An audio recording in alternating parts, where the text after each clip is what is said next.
Kasih ada Iskon Maharia. Iskon Maharia.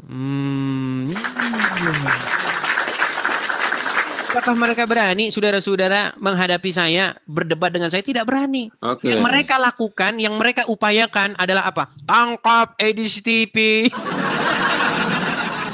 Dengar. Isman. Begini Bang Edis. Gimana? Begini Edis. Saya udah beberapa kali masuk di live sini. Mungkin kamu udah lupa.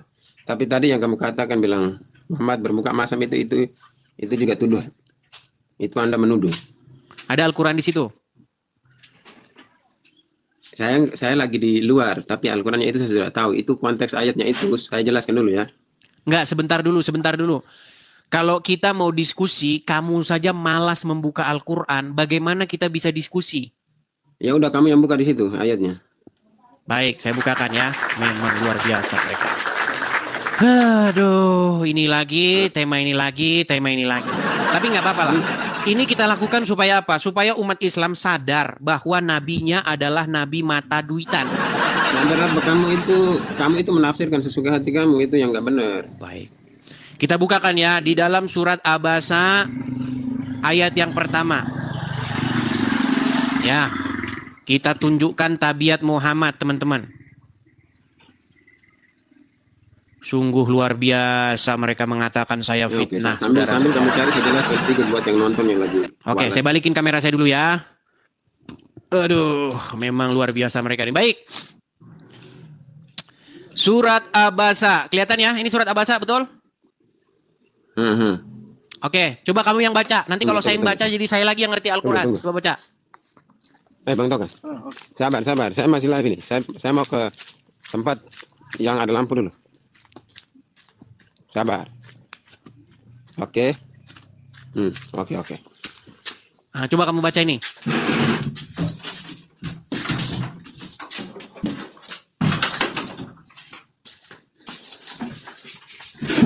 Ini orangnya ini mirip-mirip ini dengan Rudi Iskariot nih. Tidak apa-apa dibully, tidak apa-apa malu, yang penting terkenal. Oke, silakan. Udah, nggak usah bacot. Oke, coba silakan kamu baca.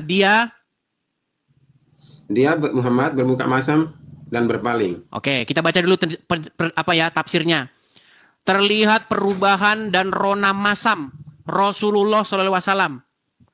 Nabi berpaling karena ada seorang lelaki buta, yaitu siapa? Abdullah bin Umi Maktum. Datang meminta bimbingan. Nih, kita teruskan ke ayat 2-nya. Karena telah datang seorang buta kepadanya. Terus? Jadi sekarang tunggu. Enggak, baca dulu. Jangan usah jelasin dulu. Baca dulu. Ayat begitu jelas kok kamu pelintir. Coba baca. Ya, itu kan sambungannya. Tahukah kamu barangkali ya ingin membersihkan dirinya dari dosa. Oke. Gitu. Pertanyaan saya. Ketika ada seorang buta yang datang kepada Muhammad, mukanya Muhammad masam nggak? Masam. Terus? Atau dia ingin mendapatkan pengajaran, lalu pengajaran itu memberi manfaat kepadanya? Iya. Coba. Ayat 5. Adapun orang yang merasa dirinya serba cukup, maksudnya siapa ini? Maksudnya ini adalah pembesar-pembesar Quraisy. Kita baca tafsirnya. Ya. Siapa maksudnya ini? Orang-orang yang merasa dirinya cukup ini. Nih, adapun orang-orang yang merasa dirinya serba cukup atas harta mereka, yaitu para pembesar Quraisy. Oke. Ini orang-orang kaya ini, saudagar-saudagar. Cukong. Adapun orang yang merasa dirinya serba cukup, maka kamu melayaninya. Oke, sekarang Bang Edi. Makanya saya bilang menurut ayat ini Muhammad mata duitan. Itu menurut kamu. Sekarang saya jelaskan. Saya balikin dulu kamera saya. Kita akan diskusikan. Jadi Bang Edi sudah bacakan, sudah saya jelaskan. Sekarang saya jelaskan. Saya punya waktu sekarang. Ayat itu merupakan ayat teguran dari Allah kepada Nabi Muhammad. Karena datang seorang buta itu ketika Nabi Muhammad sedang memikirkan untuk mau mengatur perdamaian antara mau perang atau tidak dengan para petinggi-petinggi itu. Dengar dulu, tetapi kemudian pada saat Nabi sedang sibuk memikirkan strategi untuk berdamai, tiba-tiba dia memfitnah Al-Quran kan? Kenapa kau memfitnah Al-Quran? Di situ bahkan Muhammad, kalau Muhammad ditegur di situ saya setuju. Muhammad ditegur karena apa? Karena dia bermuka masam dan berpaling ketika ada seorang buta datang kepadanya. Al-Quran mengatakan, bisa jadi dia itu ingin supaya dia itu diberikan petunjuk. Betul? Saya bacakan lagi ulang. Kamu dari mana ini pengatur perang lagi. Memang kau ini. Saya bacakan. Perhatikan. Surat Abasa ayat yang pertama. Abasa wa tawala. Dia, maksudnya Muhammad, bermuka masam dan berpaling karena telah datang seorang buta kepadanya. Tahukah kamu, barangkali ia ingin membersihkan dirinya dari dosa, atau dia ingin mendapatkan pengajaran, lalu pengajaran itu memberi manfaat kepadanya. Di mana di sini Muhammad lagi bahas strategi perang? Aduh, Bang Edi, ini makanya tunggu saya selesaikan dulu. Itu kan konteks. Bang Edi sini suka bicara tentang kontekstual, tapi nggak mau dengar konteksnya. Silakan. Konteksnya. Ini kamu kayak Rudi Iskariot nih. Walaupun dibully, walaupun memamerkan kebohongan, yang penting terkenal. Terserah. Itu pendapat Anda. Saya juga ada teman-teman yang muslim yang mendukung saya. Tapi adapun orang-orang kafir yang merasa dirinya serba cukup. Nah itu maksudnya orang-orang yang mereka mau mengajak Nabi berperang, tapi Nabi sedang memikirkan untuk berdamai. Tapi Nabi sedang mengatur siasat, tiba-tiba dia datang, maka Nabi Muhammad bermuka masam. Maka turunlah ayat itu menegurnya. Dan setelah teguran itu, Nabi pun melayaninya. Bahwa tidak boleh. Kan ada pun orang kafir itu mereka merasa cukup, tapi kamu mau melayani mereka. Sementara orang yang buta datang, kamu tidak melayani. Maka itu ayat teguran. Kenapa? Oke, berarti Muhammad pilih-pilih nggak? Ya enggak dong. Maksudnya sebagai kemanusiaannya, dia sudah salah, dia sudah ditegur. Terus salahnya di mana? Kalau ada seorang buta datang kepada Muhammad, Muhammad berbuka masam, betul? Iya. Sementara kalau pembesar Quraisy yang datang kepada Muhammad, Muhammad langsung melayani, betul? Mereka tidak datang. Mereka menantang setengah mati. Dengar. Satu kali lagi. Teman-teman sabar ya. Kalau ngomong sama orang Islam memang begini, teman-teman. Kalian sendiri kan emosi, ya kan? Saya bacakan. Tapi coba kamu dengarkan. Kasih waktu setelah coba kamu dengarkan. Dia Muhammad bermuka masam dan berpaling karena telah datang seorang buta kepadanya. Tahukah kamu, barangkali ia ingin membersihkan dirinya dari dosa, atau ia ingin mendapatkan pengajaran, lalu pengajaran itu memberi manfaat kepadanya. Adapun orang-orang yang merasa dirinya serba cukup, maka kamu melayaninya. Maka di sini terlihat Muhammad membuat perbedaan. Kalau ada orang miskin, orang buta, Muhammad mukanya sepet. Tapi kalau ada orang kaya datang kepada Muhammad, Muhammad langsung melayani. Makanya saya bilang Muhammad inilah kalau zaman sekarang, Muhammad ini adalah ulama-ulama yang mata duitan. Nah itu yang bagi saya tuduhan. Menurut saya itu tuduhan dari Anda. Ini jelas ayatnya di mana? Itu tuduhan yang benar. Oke, dia membedakan nggak antara seorang buta dengan orang pembesar, orang-orang kaya? Iya, sebagai manusia dia awalnya begitu, tapi setelah ditegur dia tuh kita nggak bicara setelah dia ditegur. Kita bicara, Anda ini kok aneh sih yang dibahas lain. Kita tidak bicara mengenai setelah Muhammad ditegur. Itu yang pertama dan terakhir kali. Kita berbicara mengenai kenapa ayat ini ada, yaitu karena dia membedakan orang, dia bedain kelas nih. Kalau kelas orang-orang buta, pengemis, apa itu. Ini makanya muka dia tuh sepet kalau ada orang kayak begitu datang kepada dia. Karena tidak ada duitnya. Tapi nggak usah menggiring bahwa dia begitu. Loh, kok dia begitu? Terus ayat ini kenapa dia bilang begini? Kalau dia nggak begitu?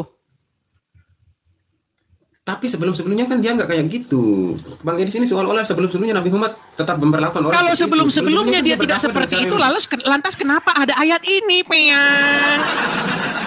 Ayat itu karena memang bertepatan dengan dia sedang merencanakan perdamaian untuk orang-orang kafir itu. Jadi dia sementara. Dari mana kamu dapat itu? Dari mana kamu dapat dia sedang mengadakan perdamaian? Ya, itu saya sudah pernah baca tafsirnya. Menurut mana tunjukin. Itu yang tadi kamu baca. Adapun orang-orang kafir yang merasa dirinya serba cukup itu. Nggak ada di situ dikatakan kafir. Nggak ada di situ dikatakan kafir. Adapun orang-orang yang merasa dirinya serba cukup, maksudnya para pembesar Quraisy. Makasih Bang Idan. Iya. Mereka Muhammad langsung melayani mereka. Berarti jelas ayat ini menunjukkan karakter seorang Muhammad. Dia membedakan orang-orang miskin dan orang-orang kaya. Kalau orang miskin datang kepada Muhammad, Muhammad berwajah masam. Kalau orang kaya datang kepada Muhammad, Muhammad melayaninya. Ini ibarat kata ada pemuka agama zaman sekarang. Pemuka agama zaman sekarang baik yang Islam yang Kristen banyak kayak begini. Ya, misalnya begini. Ada jamaah miskin. Pak Ustadz atau Pak Pendeta, saya ini mau berkonsultasi, mau bertanya seputar masalah hidup begini. Oh, saya sibuk. Saya nanti ada panggilan ceramah di sini. Tapi kalau yang nelpon domba yang gemuk atau jemaah yang masih gede-gede, Pak Ustadz atau Pak Pendeta, saya mau konsul. Oh, siap. Karena apa? Karena sodakohnya besar. Ini. Karakter Muhammad itu sangat bertolak belakang dengan karakter Yesus. Sangat bertolak belakang. Yesus di dalam Injil adalah sosok yang mengkritik, mencemooh para orang-orang pemuka-pemuka agama seperti itu. Justru Tuhan Yesus digambarkan di dalam Bible paling sering bercengkrama dengan orang-orang miskin, dengan orang-orang kelas bawah. Bahkan dikatakan berbahagialah kamu yang miskin. Beda jauh, Bang. Tapi yang saya tidak sepakat dari Bang Edis ini, Bang Edis membuat kesimpulan seolah-olah Nabi Muhammad dari awal itu dia seperti itu. Padahal itu kasus pertama dan terakhir. Tapi kamu sudah mengakui bahwa di sini dia membedakan orang. Iya, dalam konteks itu karena memang lebih besar masalahnya itu. Oke, dia membedakan orang. Dia memperlakukan orang miskin dan orang kaya dengan berbeda, betul? Iya, tapi setelah dia tegur kan dia bertobat. Iya, kita nggak usah ngomong sebelum bertobat. Kita ngomong pada waktu ini dia begitu, betul? Iya. Iya, akhirnya diakui dia. Makanya ketika saya mengatakan Muhammad di dalam Al-Quran digambarkan sebagai sosok yang demikian, ya jangan protes, memang begitu. Saya tidak protes muka masanya, saya protes abang membuat tuduhan bahwa Nabi Muhammad dari awal itu begitu. Padahal itu hanya kasus pertama dan terakhir. Dari mana Anda tahu itu kasus pertama dan terakhir? Ada ayat lain. Oh, kita tunjukkan ayat lainnya. Kalau mau mengadakan pembicaraan khusus dengan Muhammad harus bayar. Bentar. Perhatikan ya. Nih.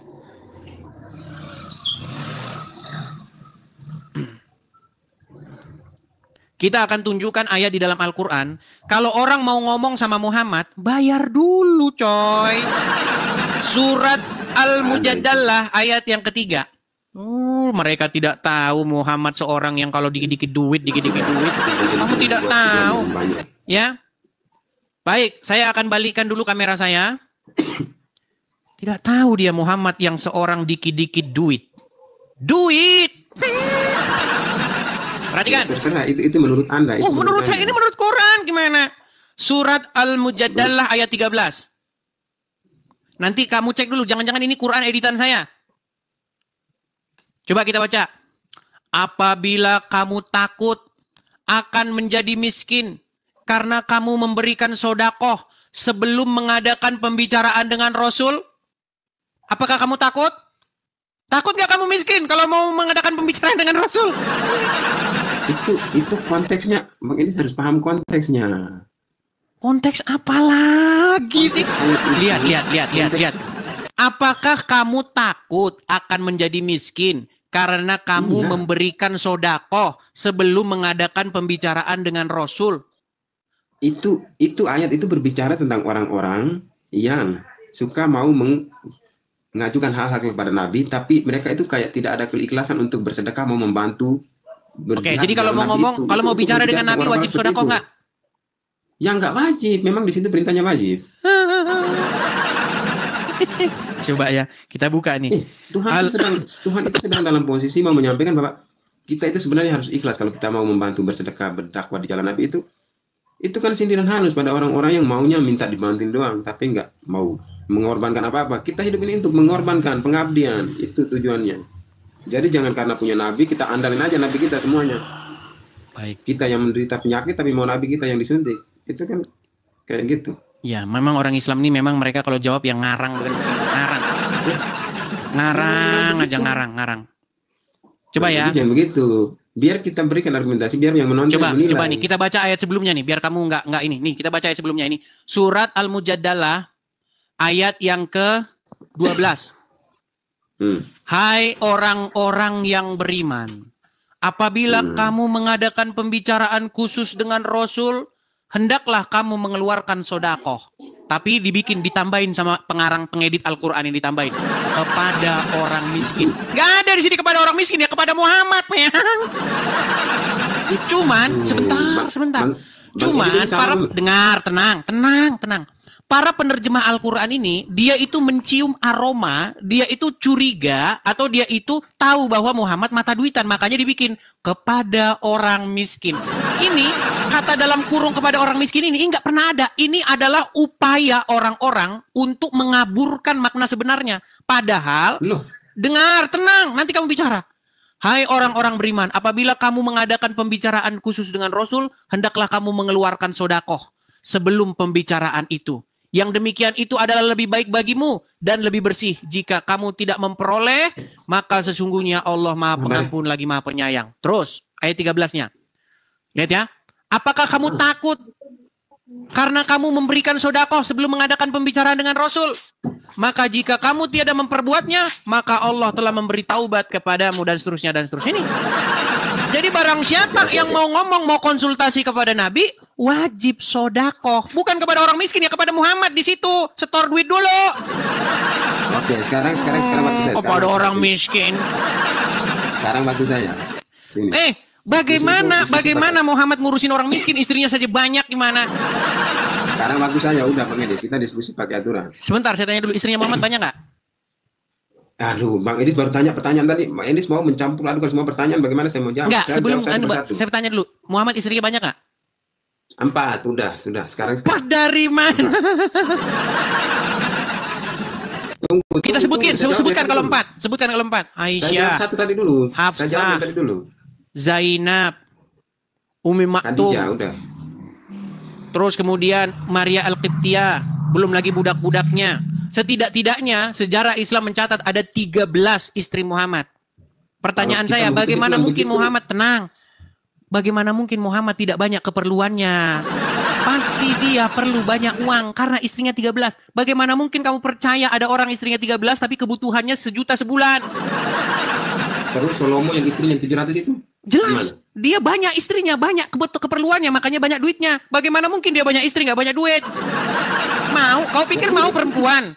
Terus Salomo yang istrinya 700 itu gimana? Silakan. Selanjutnya. Oke, yang tadi, soal yang tadi. Kan tidak ada ditulis itu sedekah, cuma sedekah. Tidak ada namanya Nabi Muhammad, tapi para penafsir ini membuat makna dalam kurung. Itu tambahan dari para penafsir. Mencoba menafsirkan kan. Nah, sekarang Bang Edis mau menafsirkan juga sendiri bahwa itu untuk Muhammad. Terus sedekah itu dibayarkan ke siapa kalau dia mau bicara sama Muhammad? Iya, seandainya dibayarkan ke Muhammad juga digunakan itu untuk keperluan umat. Iya, masalah itu nanti itu asumsi liarmu. Yang jelas kalau orang mau datang kepada Nabi, mau bicara kepada Nabi, maka dia harus berinfak sodakoh di situ, betul? Tapi tidak diwajibkan. Tidak diwajibkan. Bacakan lagi. Benar-benar ini, aduh. Ntar lagi saya guling di pasir nih. Ntar. Hai orang-orang yang beriman, apabila kamu mengadakan pembicaraan khusus dengan Rasul, maka hendaklah kamu mengeluarkan sodakoh. Berarti diperintahkan nggak untuk mengeluarkan sodakoh kalau mau ngomong sama Muhammad? Jadi itu perintah dari makanya Muhammad. Makanya ini Tuhan? Muhammad ini Yusuf Mansur itu terinspirasi dari Muhammad. Makanya Yusuf Mansur setiap ngomong harus infak sodakoh. Terus yang kalimat itu Muhammad yang perintah dari Muhammad atau dari Tuhan ya? Coba. Menurut orang-orang Islam yang sudah kena prank sama Muhammad, yaitu dari Allah. Padahal Allah adalah karangan Muhammad sendiri. Itu menurut Anda. Allah itu adalah Tuhan yang dikarang dan dibuat oleh Muhammad untuk memuluskan aksinya Muhammad. Kenapa saya bilang begitu? Karena setiap Muhammad memiliki sebuah keinginan, pasti ada ayat yang mendukungnya. Bahkan sahabatnya Muhammad kalau punya keinginan, dia ngomong dulu sama Muhammad, "Ya Rasulullah, bagaimana kalau tempat ini kita jadikan sebagai tempat sholat?" Maka turunlah ayat, "Jadikanlah makom ini sebagai tempat sholat." Makanya saya bilang, Al-Quran itu bukan dari Tuhan pencipta alam. Al-Quran itu dari kepalanya Muhammad untuk meluruskan aksinya. Kalau Anda bilang begitu, saya juga bisa bilang Alkitab itu bukan dari Tuhan. Bang, tidak ada di dalam kekristenan yang percaya bahwa buku Bible itu jatuh dari langit. Terus? Ya memang itu ditulis oleh manusia. Buku itu berisi kesaksian tentang yang terjadi. Peristiwa yang benar-benar realita nyata di situ terjadi. Misalnya, Misal, ahli-ahli Taurat dan orang-orang Farisi berkumpul, bermufakat untuk mencari daya upaya untuk membunuh Yesus. Jelas. Ayatnya. Ya kan? Lalu ditulis oleh siapa? Ya ditulis oleh para saksi mata lah, gimana? Markus itu kan bukan salah satu saksi mata. Kau jangan lari kemana-mana. Intinya, walaupun Markus bukan saksi mata dan lain sebagainya, isi Quranmu banyak nyontek dari situ. Tapi Markus kan bukan salah satu dari murid Yesus, tapi kenapa? Anggap nih, ini orang Islam ya. Ini anggaplah ini satu kebenaran dari pihak kalian. Kalian mengatakan bahwa yang tertulis dalam Injil itu adalah kitab wartawan, karangan wartawan, bukan dari Tuhan dan lain sebagainya. Anggaplah itu, ya. Anggaplah itu adalah sebuah kebenaran. Pertanyaan saya kepada kamu, kenapa isi Quran menyontek daripadanya? Ya karena Nabi Muhammad itu memang rangkaian lanjutan dari kitab-kitab sebelumnya. Tapi kitab-kitab sebelumnya itu hanya untuk periode dan umat tertentu pada waktu itu, maka dia tidak terjaga kemurniannya. Al-Quran tapi Allah disuruh beriman kepadanya. Ya, Al-Quran menyalin hal-hal yang sesuai. Al-Quran menyalin hal-hal yang sesuai. Jadi ada kitab karangan wartawan, Al-Quran menyalin dari dalamnya.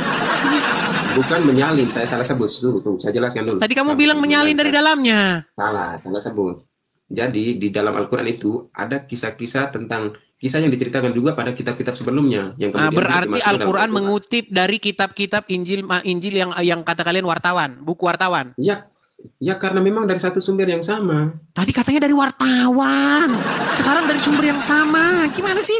Sumber yang sama, tapi karena untuk periode tertentu itu maka ada hal yang sudah diselewengkan. Injil Lukas adalah kitab karangan wartawan, betul? Pokoknya dari Injil, Lukas, Matius semuanya itu. Oke, Injil, Lukas, karangan wartawan, benar atau salah? Ada yang murni, ada yang sudah dimasuki catatan. Oke, jadi dari mana? Dari wartawan? Pokoknya sudah dipengaruhi oleh tulisan manusia. Meskipun ada yang di bawah sana ditanya dari wartawan atau apa.